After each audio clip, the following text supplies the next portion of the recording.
Hello guys, magandang hapon sa lahat.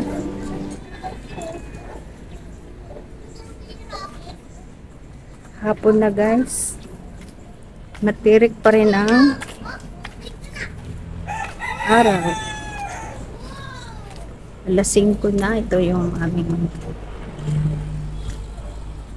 lugar dito sa Green Gate.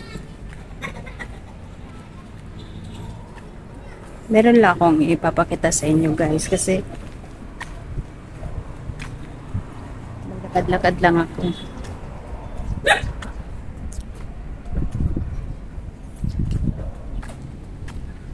Malapit sa aming gate.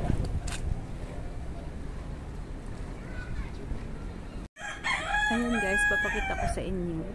Itong puno ng malunggay na ito, ubod talaga siya ng napakadaming bunga. Grabe talaga siya mamunga, oh.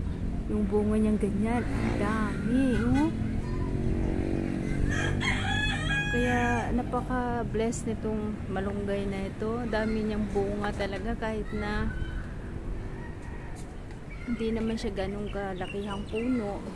Pero grabe siya kung magbunga at mamulaklak. Yan guys, papakita ko lang sa inyo. Dito yan sa kapitbahay ko. Tapos may nakita pa ako dito sa ano namin, malapit sa ito yung pinaka main gate namin. Grabe guys, tingnan nyo. Ang lalaki ng bunga ng papaya. Ayan oh, hinog na naman siya. Pero hindi ko alam kung sino ang kumukuha niyan pagka may nahihinog. Ayan. Wow. Ang lalaki oh. Grabe oh. Ayun ko kung sino nagtanim dyan. Yung dati sigurong ano, ang nagtanim nito yung dati nagbabantay dito sa gate namin. Talagang ano, nakakatuwa lang.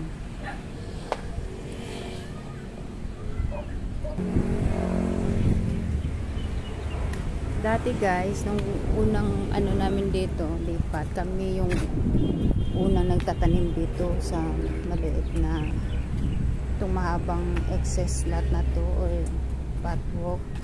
Patwalk to eh, ginawa na lang taniman ng mga kung ano-ano.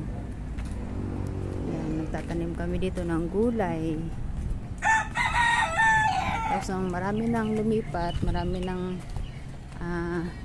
tumira dito. Upo muna tayo guys dito sa ano, sa tabi kasi mahangin dito eh. Tapos nung ano, noong paglipat na namin dito na kami unang nagtanim dito sa patwalk na to. Yan. Kasi puro lupa yan dyan. Tatanim kami ng okra, kahit na anong pwedeng itanim na gulay. And then nung marami nang lumipat, wala na, hindi na kami nakapagtanim dahil syempre kung sino yung nasa tapat ng bahay, yun yung may karapatang magtanim. Yan. Ito yung aming tirahan dito sa Imos. Yan. Tapos may yan, puno ng mangga.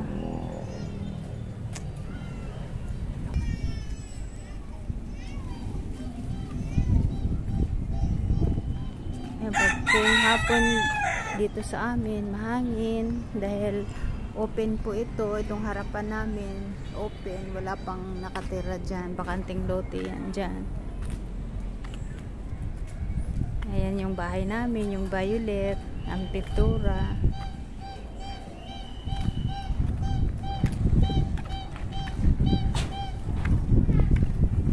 Itong puno ng atis, wala nang halos bunga.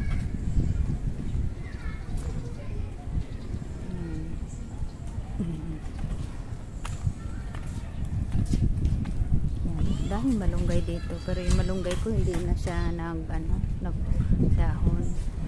Daming mga papaya. Yan lang po guys. Ito po yung lugar namin dito sa Imos, Cavite. Mga bata ay malayang nakakapaglaro dito sa amin dahil walang dumadaan ng mga sasakyan, kundi mga homeowners lang. Homeowners lang yung mga dumadaan dito. Bye guys, uwi na ako. Kala mo malayo. Bye guys, thank you for watching.